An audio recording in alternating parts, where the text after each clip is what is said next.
And you have to make a reasonable call at some point so that people know when to come or when not to come. But yeah, it seemed pretty evident that it was going to be bad, and then it ended up, I think, being even worse.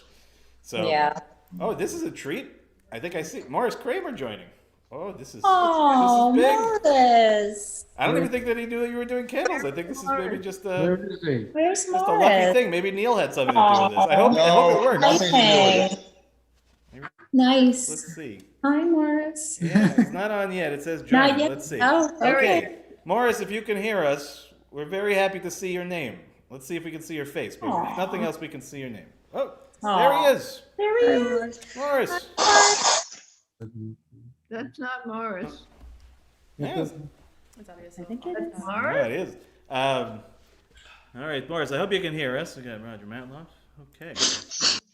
No. Ladies and gentlemen, so, weeks of firsts in a row here. So this is the first time in a while, certainly, that Lauren and I have been in the same room, not since the high holidays. And on top of it, the three of us have never actually been all together. So we're working on it, okay? It may take a couple weeks to get ourselves back into, playing strength, as it were. But I'm very excited about this and very excited to be able, especially to have Lauren back with us. And as you'll notice, we're not in our sanctuary. We're in our temporary home at the Whalers Church. But I think we've made a pretty good go of it. I think we're in pretty good shape. So, enough of me talking. I'm going to mute everybody. Forgive me. Except for Susan, I'm going to let you do this 1 second here. Great. We're going to spotlight Susan. And Susan, let me just ask you to unmute. Where did that go? Can you do it? Under GLS. Yeah, GLS. Here we go. Ask to unmute. Try it again. Okay. There you are. All right. Okay, and our blessings are on 120, page 120. Ready to roll. Second.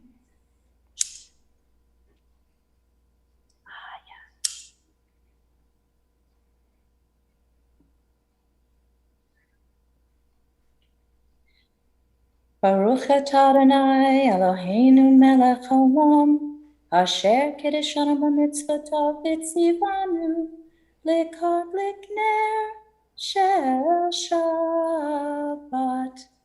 Amen. Amen. Amen. Thank you, Susan. Thanks so much. Shabbat shalom. You.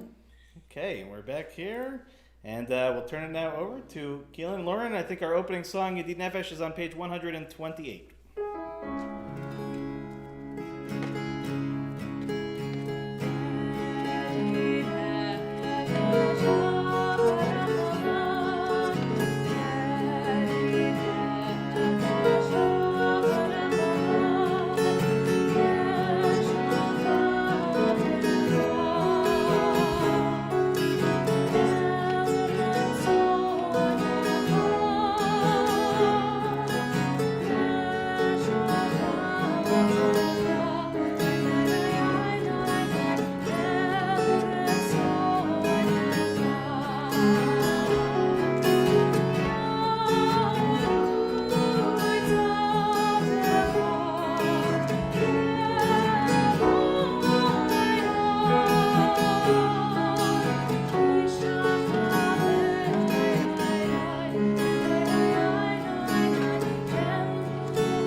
Turn now to page 130 as we begin Kabbalat Shabbat together at the top of the page.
page 131, Shiru Ladonai, at the very top of the page.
Turn now to page 132 at the very bottom, or Zarua.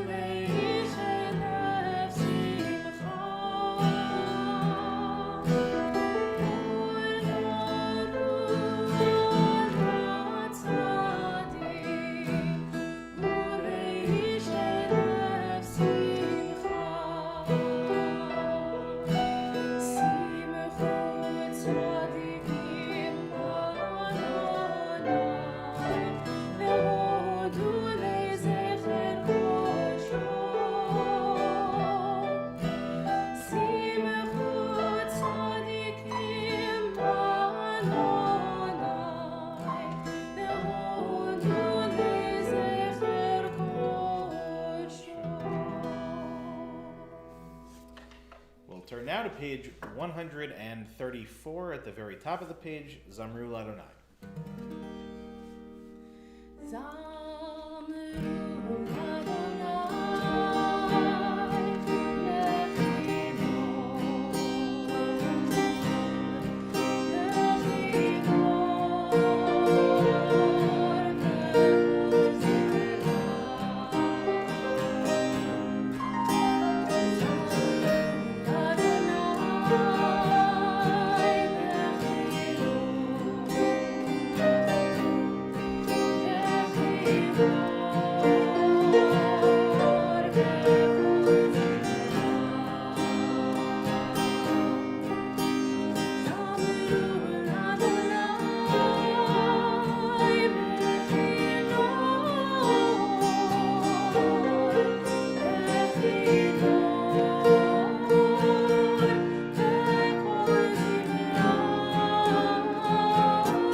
Page 135, the last paragraph in Hebrew in the middle of the page, Romamu.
We'll turn now to page 138 for L'Chadodi, and a reminder, we'll do the first, second, fifth, and ninth paragraphs. And as best as I can tell, this is east for us. When we stand up, for you guys, you'll have to figure that on your own.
Turn now to page 140, 140.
שתולים בבית אדוני, בחצרות אלוהינו יפריחו.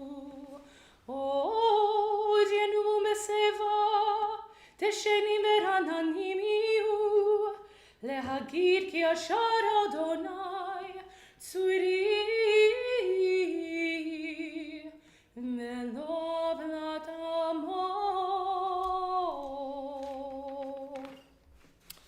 We turn now for the Chatzi Kaddish on page 144 and the Baruch Hu on the page after that.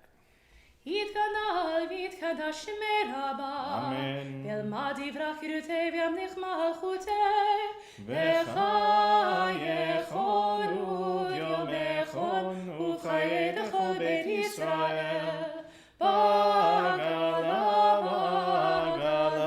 ובזמן קריב. ויאמרו אמן. יהי שמי רבה מבורך, לעולם ולעלמיה יתברך. יתברך וישבח, ויתפאר ויתרומם ויינשא, ויתהדר ויתעלה ויתהלל, שם בקודשו בריחו, לילה מן כל ברכתה ושירתה, תושבחתה ונחמתה, תמירם בעלמא, ויאמרו אמן.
We'll turn now to page 149. We'll read together in English at the very top of the page.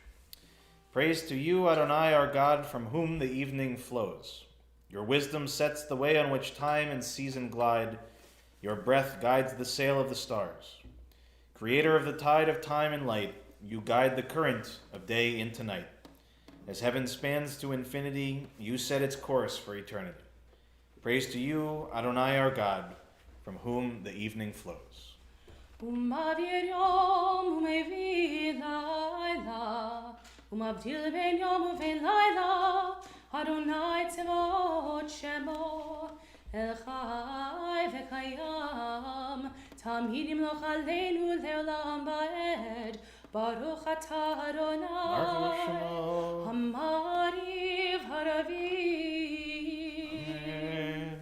אהבת עולם בית ישראל עמך אהבת, תורה ומצוות חוקים ומשפטים אותנו למדת. על כן אדוני אלוהינו בשוכנו וקומנו נשיח בחוקיך.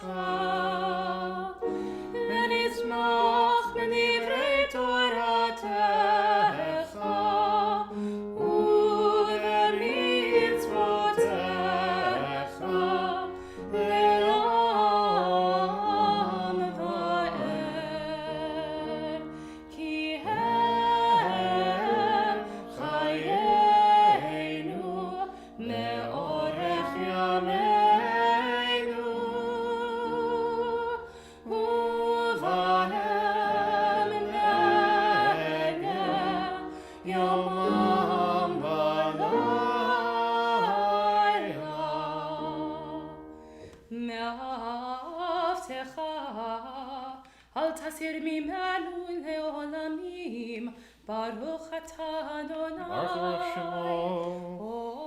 אוהב עמו ישראל.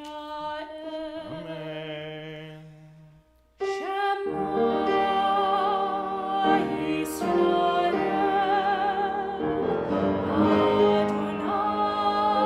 Adonai Eloheinu, Adonai Echad. Please join with me on page 154. ואהבת את אדוני אלוהיך בכל לבבך ובכל נפשך ובכל מאודיך, והיו הדברים האלה אשר אנוכי מצווך היום על לבביך, ושיננתם לבניך ודיברת בם בשבתך בביתך ובלכתך בדרך ובשוכבך ובקומך, וקשרתם לאות על ידיך, והיו לטוטפות בין עיניך, וכתבתם על מזוזות ביתך ובשעריך.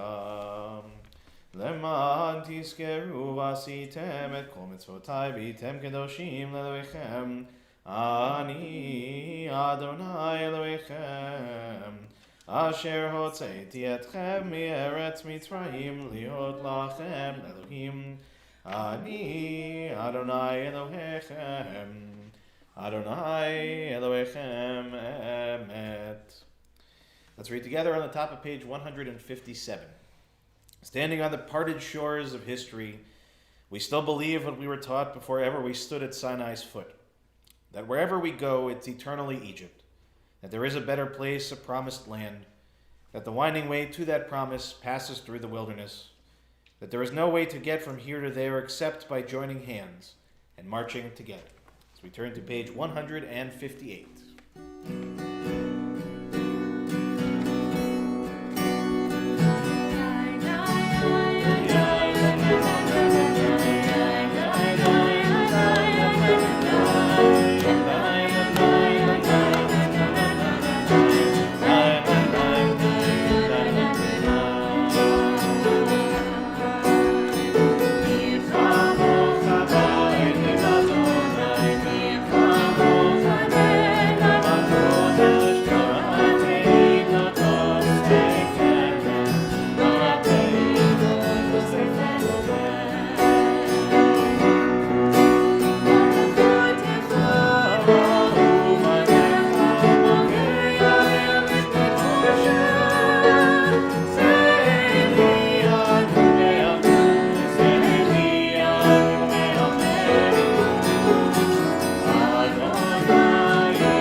Turn now to page 161 at the very top of the page.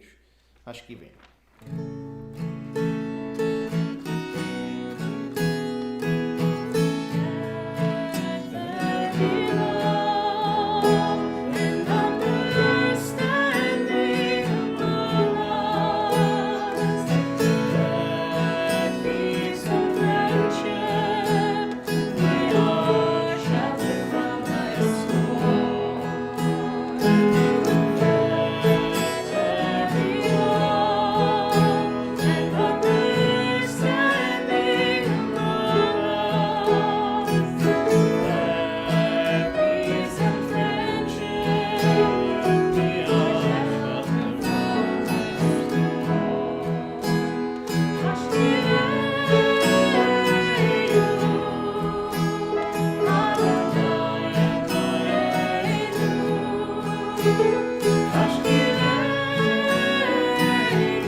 page 162, the very top of Vishamru.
In a moment, we're going to begin the Amidah together on page 164, and then we'll continue silently. As always, please go at your own pace, and when you're finished, you may be seated. And it's up to you whether to rise or to stand this evening at home. Cantor Laura and I, obviously, we're getting used to just being standing for Friday night as a general concept.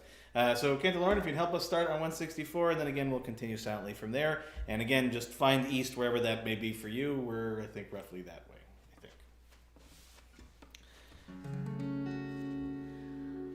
Oh,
two of you, that sounds remarkable. I wish you could hear it in the space. You'll get back to the place where you'll hear it, but it sounds even better here. Our thoughts turn now to our friends, our loved ones, close and far away, who are in need of healing. So in a moment, I'm going to read our Mishaberach list, but I'll certainly invite those at home who are on the Zoom if you'd like to share names in the chat. And of course, in addition to the names we're mentioning tonight, to think of our family and our friends in Israel who are still recovering from the fighting that's been going on. Hopefully the ceasefire will continue to hold, but still a lot of damage done, a lot of lives affected, and we certainly connect ourselves to all of them in thinking of our Mishaberach this evening. So in addition to those, again, that we were thinking in Israel and those mentioned in the chat, I'll also mention those that we're thinking of tonight on our Mishaberach list. Francis Scavoni, Dolores Michka, Sylvia Orn, Yerachmiel Ben Hinda, Paloma Chauhan, Samuel Moskowitz, Audrey Lubo, Chaim Leib, Robert Posner, and Joyce Weinberg, Rick Gold, Stu Pollack, Jane London, Catherine Guarino, Emunah Chava, Deirdre Klein, Stephanie Skitt, Judy Stern, Miriam Cornfield, Raz Brody, Chana Ruth Batsara, Marlise Silverberg, Susan Spruce, Fagel Tzipora Bat Elisheva Bat Sarah, Richard Gambino, Michelle Sawicki, Idol Basha Bat Yitzchak, Tzvi Menachem Ben Chaim, Rivka Bat Devora, Amy and Gavin Tucker, Janice Kurz, David Dowling, Israel Ben Yitzchak, Ben Sion Ben Moshe, Lorraine Danis, Buddy Kasov, Shelley Newmark, David Kyle Klopman, Rivka Bat Rachel, Sarah Bat Chana, Moshe Eliezer Ben Sivya, Peretz Ben Yehuda, and Leah Bat Naomi. And as we think of all of those and those mentioned in the chat, we'll turn now to Cantor Lauren leading us in the Mishaberach in the middle of page 371.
You can have a seat.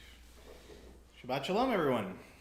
So tomorrow morning we're going to read from Parshat Behalotcha, which is probably, if not the hardest parsha to pronounce, one of the hardest. And a wonderful student, Lily, who had her bat mitzvah last week, she had a mincha bat mitzvah, which meant she was reading this week's Torah portion, not to confuse you. So she gave a beautiful drash. The truth is, tonight I should have just had Lily come back and given her drash again. But, and as a matter of fact, she managed to find, I think, actually some very uplifting, very wonderfully positive elements. But this portion really actually has a lot of really challenging pieces to it. And it's sort of tongue-in-cheek referred to as the complaining parsha. It happens to be full of it. A lot of complaining, as a matter of fact. Complaining on the parts of our ancestors who were not so thrilled about various circumstances. And so much so, very famously complain about wishing they could go back to Egypt where they got fish for no money, as they explain it. Dagim b'chinam, which, if you're wondering, it's not exactly how slavery works, but that was their mindset in all of this. And it's not the first time that I've spoken about this parsha or about the complaining, but actually, as what's happened to me a lot in the last year, is I've gone back to some of my ideas and some of the texts that I've worked with and tried to look for other sources, other things to help me expand my understanding of a text that otherwise has beguiled me. And I'm not sure that it's any less beguiling tonight, but I found several other explanations which I wanted to share tonight because I think actually it's part of our tendency to think about this idea of complaining oftentimes in too simplistic terms. Right? We often think about it in the ways in which parents think about children complaining about a long car ride. Complaining is actually something much more complicated than that, and I want to try to share at least some different angles on that idea this evening.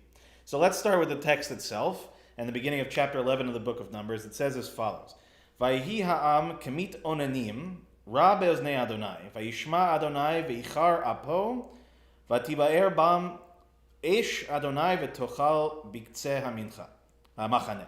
Okay, so what does that mean? So Vayehi ha'am kemit onanim, most times you will see translated as the people took to complaining. In some cases, they translate the word ra after it as they were complaining bitterly or in a bad way before Adonai. And then Adonai became incensed, which, by the way, just as a phrase, vayichar af means that the nostrils flared.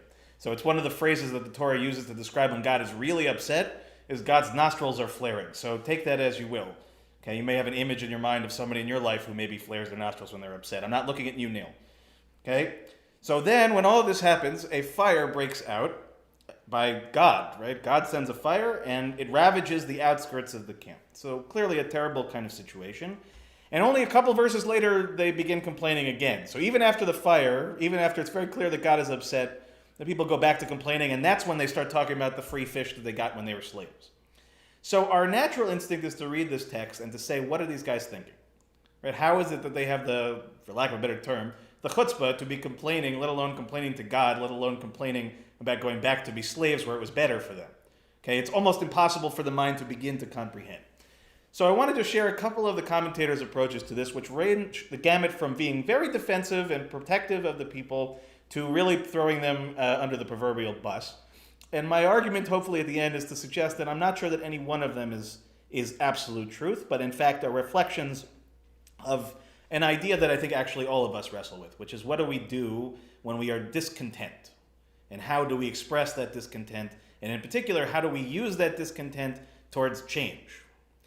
Complicated ideas, but we'll start with where it's relatively simple. So I want to give you first the defensive description. Okay, this comes from one of the great Italian commentators, Sforno, and he says on his commentary, he says, this word kemit onanim in Hebrew, what they're really talking about is it's really them complaining on account of the difficulties of the journey. They didn't actually complain, just to be very clear, in their hearts, as they had nothing to really complain about. They only voiced complaints as a form of testing God. Okay, so I want to let that one sink in for a second. So Sforno is really not just taking the defensive place, right? He's not just explaining that the people were justified. He's actually arguing that it was actually all part of a plan to test God and to see what God's response was. Let's just hope for the sake of our argument that Sforno is not correct about that, because if that's correct, that is let's say a strategic blunder. I don't think it's generally a good idea to engage in that kind of chicken fight with God as a principal idea. Okay, but let's leave that aside for a second. We have one image. Now I want to share another one from one of the great sages of medieval Spain, Rabbeinu Bachya, who lived around, memory serves, 13th, 14th century. It's been a long time since I took the class where I learned all of this. But he writes as follows. He says that actually the way to translate Vayhi ha'am kemit onanim is not the way that it's usually translated, where they were complaining bitterly, but instead that the people were as if looking for a pretext to complain.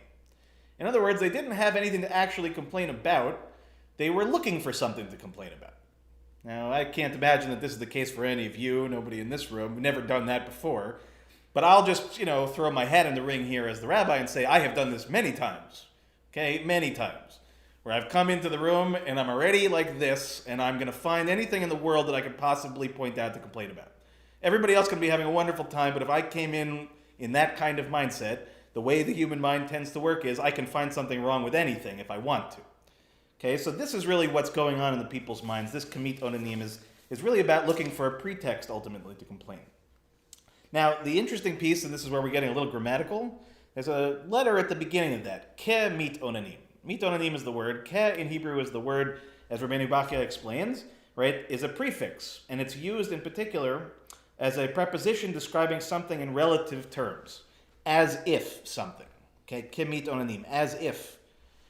In other words, that exists because at the stage that they were at, they didn't yet dare verbalize their feelings of discontent. They did not want Moses to hear their complaint. And this is why the Torah describes God as hearing unspoken complaints by the people, whereas Moses heard nothing.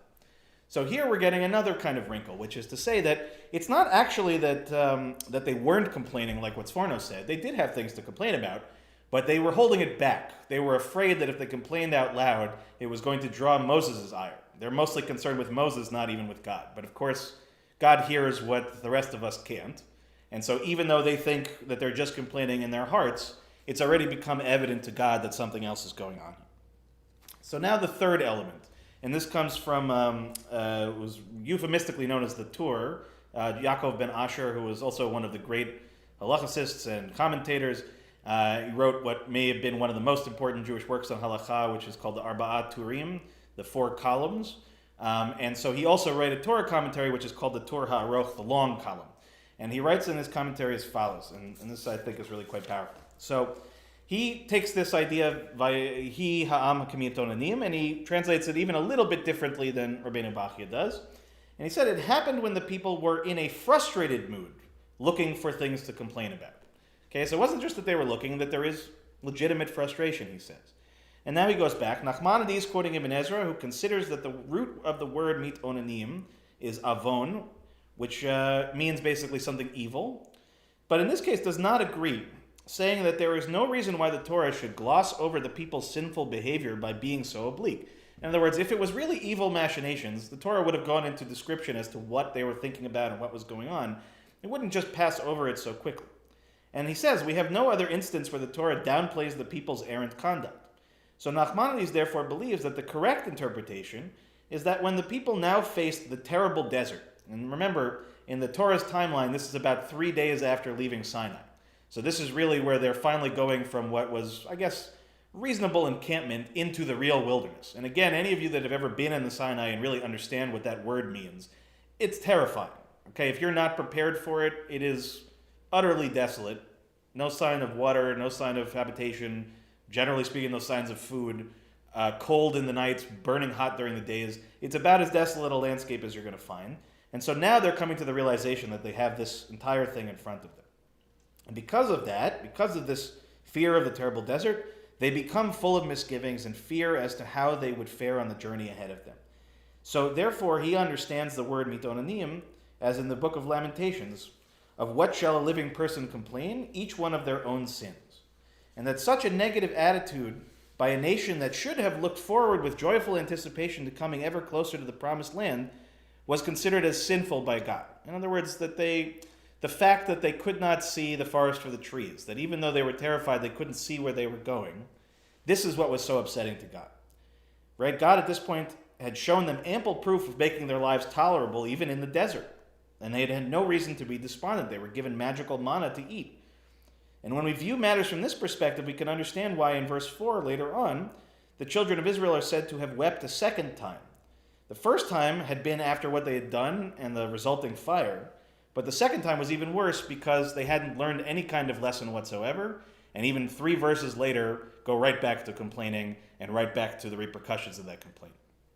So what does all of this ultimately mean?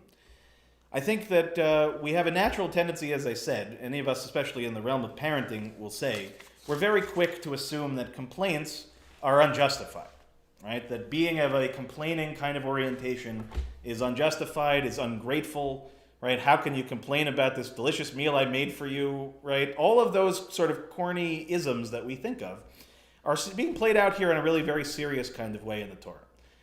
Here we are at the very earliest stages of the Israelite nation becoming eventually our Jewish nation as we know it. And it's beginning in these first couple of days after Revelation, after Sinai, after all of these sort of experiences that you would think would get everybody into the same kind of mental state of positivity and what the future beholds. But the reality is the future is not a salve, right? The image of a perfect place that you are not yet there doesn't necessarily counter those instinctual tendencies that we have as human beings to be complaining about our present state of reality. And we become so myopically focused on the present that we can't even begin to see the possibility of solutions or answers to the problem. Complaining is not in and of itself problematic. Venting our frustrations, giving voice to the things that upset us, is actually a healthy, normal human thing to do. But when we allow that kind of mindset to become all-consuming, when it becomes, as we learned from one of the descriptions, as a pretext, right, that we come in locked and loaded, ready to find things wrong, rather than putting our energies towards acknowledging the fact that there may be things that are not ideal or challenging or wrong, but they will never be fixed if we bring that kind of orientation to the problem.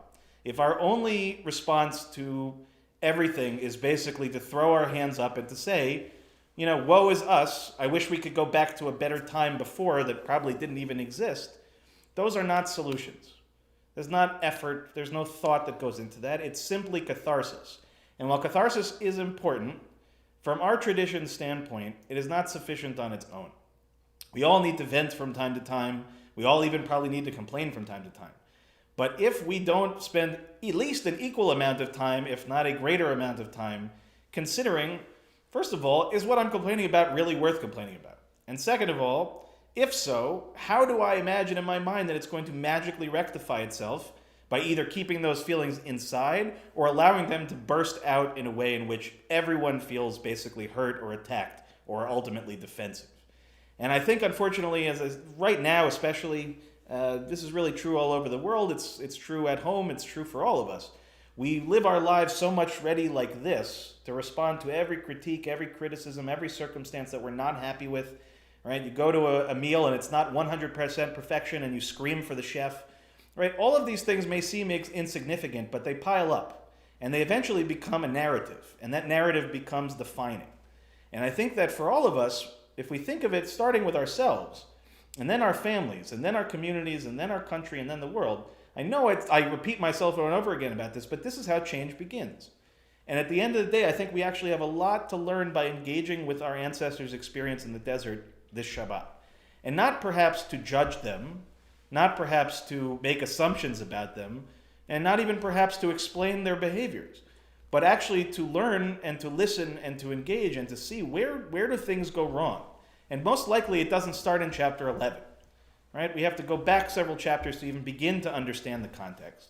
And we can also learn from the response and to say, okay, maybe for all of us, we feel like God's response is a little too heavy, right? Burning the camp is perhaps a little bit much for complaining.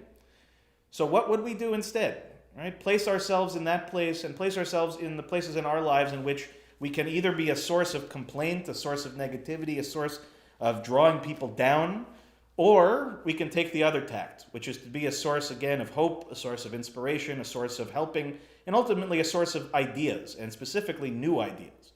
And I think right now we are desperately in need of that kind of response. Okay, we've had a whole year in which all of us would be justified in complaining about every little thing. Let's try and reorient ourselves this Shabbat and as we move forward. So with that, I wish you all a Shabbat Shalom, and I'll invite my wonderful partners back up to the Bima. And I don't even have to say virtual Bima anymore. It's actually kind of a Bima. It's not up, but it's something. So, good Shabbos to everybody. We're going to turn to page 586. We'll rise and face east if you can. And we'll turn again to 586 at the very bottom of the page. Aleinu l'shabeach.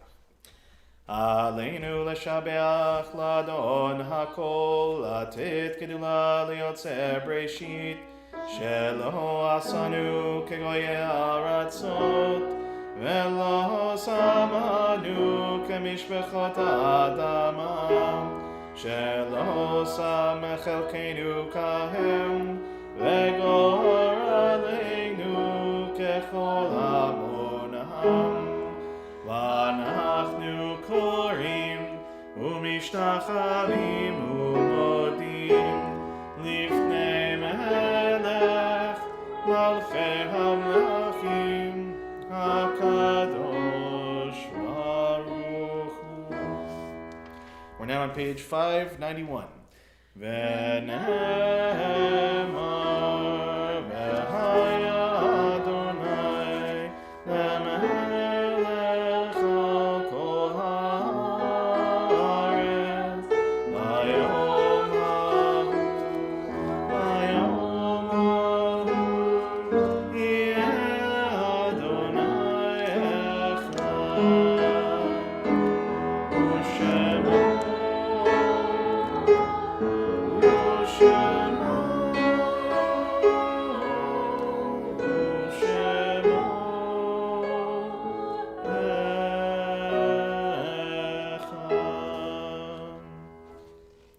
Our thoughts turn to those who've departed this earth, our own loved ones, those whom our friends and neighbors have lost, the martyrs of our people whose graves are unmarked, and those of every race and nation whose lives have been a blessing to humanity.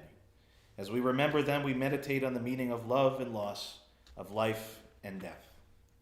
We first remember those who passed in our community in recent months: Miles Ambrose, Morris Dickstein, Fred Eber, Edwin Friedman, Sandra Furman, Evelyn Gelb, Lucy Gladstone, Lois Herr, Phyllis Katz, Jeanette Kopp, Madge Judith Parcher, Steve Popkin, Danielle Lisa Rigg, Geraldine Rosen, Paul Silver, Joan Strong Tangzilius, Virginia Tizer, Marjorie Weinberg Berman, Ann Weiss, and Harriet Roth. We also mark the yard sites that occurred during the last week for Jack Berger, Sylvia Burt, Jewel Gumble, Samuel Hurwitz, Libby Kamenkow, Aaron Knopf, Samuel Lewis, Alice Rubin, Joseph Shapiro, Sam Siegelwax, Morris Simon, Alexander Wexler, Charlotte Wolk, Miriam Zweig, and Solomon Zweig. And if you're thinking of anyone else this evening we didn't mention, if you're on the Zoom, you can certainly mention their names in the chat. And if you're at home, simply say their names out loud or hold them in your hearts as we join together on page 598 to offer the mourner's Kaddish. Yitkadal v'yitkadash shemei Rabbah. Amen. Be'alma divrach chirutei v'yamlich malchutei. B'chayechon u'v'yomechon u'v'chayei d'chol Beit Yisrael. Ba'agala u'zman kariv v'imru. Amen. Yehei shemei Rabbah mevarach le'alam u'li'almei almaya. V'yitbarach v'yishtabach v'yitpa'ar v'yitramam v'yitnaseh. V'yitadar v'yit'aleh v'yithalal shemei d'kudsha b'richu. Le'ila min kol birchata v'shirata. Tushbechata v'nechamata, Da'amiran be'alma v'imru Amen. Yehei shalama rabba min shemaya, V'chayim aleinu v'al kol Yisrael v'imru Amen. Oseh shalom b'mromav, Hu yaseh shalom, aleinu v'al kol Yisrael v'imru Amen. Zichronam livracha, may every one of their memories be for a blessing. Amen. Amen. And Cantor Lauren, on behalf of the whole congregation, to you, to your mother, to your sister, to your whole family, I know it's tough to lose your grandma, especially come to work the next day like you did, and to be able to do it with full heart as you always do. And she really became a part of our community over the last year. So we will miss her terribly, and really our deepest condolences to you and to the whole family. Thank you. You can have a seat for a second. I'm going to do some announcements here. So again, Shabbat Shalom, everyone. Thank you for understanding and adapting this evening as we had to unfortunately cancel our outdoor services. Hopefully next week we will be back outside at Cor Maria for those who wish to join us. I'm still working on some way of being able to stream from there so we can all be together, but until I can figure that out, we'll still have the 7:30 service after. And again, just please make sure that if you are even thinking about coming to the in-person service, please register on the website. It should be all there. If you don't know, you can call Eileen on Monday. She'll give you the information. It's especially important to be able to communicate directly with anybody who's planning on coming if there are weather-related reasons why we have to cancel. So please, it takes 2 seconds. Even if you don't show up, I won't be offended. Just better to know that you're thinking about it than not at all.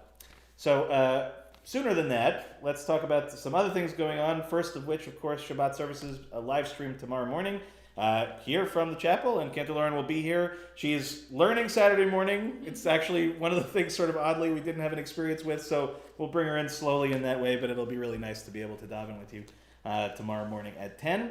And then we will have, of course, Torah study at 12 o'clock as well. A reminder that this Sunday at 11:30, Ruth Joseph's wonderful book group begins. The theme for this summer is, Am I My Brother's Keeper? Question mark. This is a very good question. I'll be very interested to find out what we come to the conclusion on that question by the end of the summer.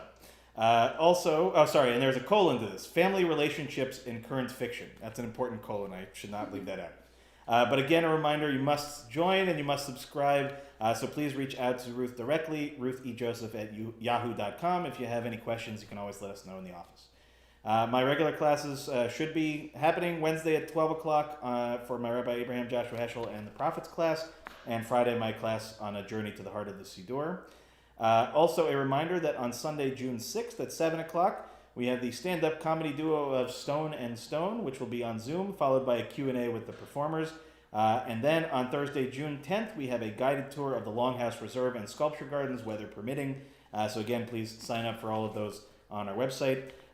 Should already have our June calendar in hand, I hope. It's hard to believe that it's already June, and many other great things to come.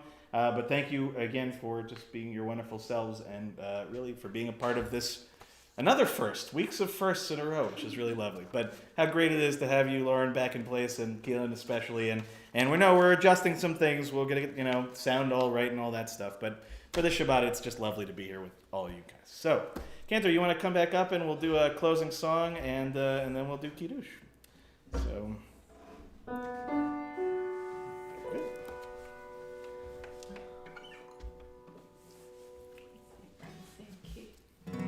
Oh, yeah.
If you have a wine or grape juice handy, we'll turn to page 123. You're welcome to join me.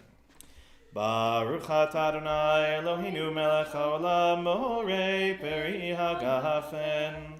Baruch atah Adonai Eloheinu melech haolam asher kitshanu b'mitzvotav v'ratzavanu v'shabbat kodsho b'ahava u'bratzon inchilanu zikaron l'maaseh v'reishit כי הוא יום תחילה למקראי קודש, זכר ליציאת מצרים, כי בנו בחרת, ואותנו קידשת, מכל העמים, בשבת קודשך, באהבה וברצון, הנחלתנו.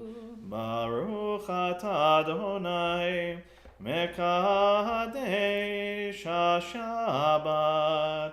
Amen. L'chaim, everybody. Shabbat Shalom. Great to see all of you, and let's let everybody unmute if you want. Okay. Allow people to unmute. Okay, and we're going to say good Shabbos to our streaming friends. We'll see you next week. Okay. And allow people to unmute. Okay, and we're going to say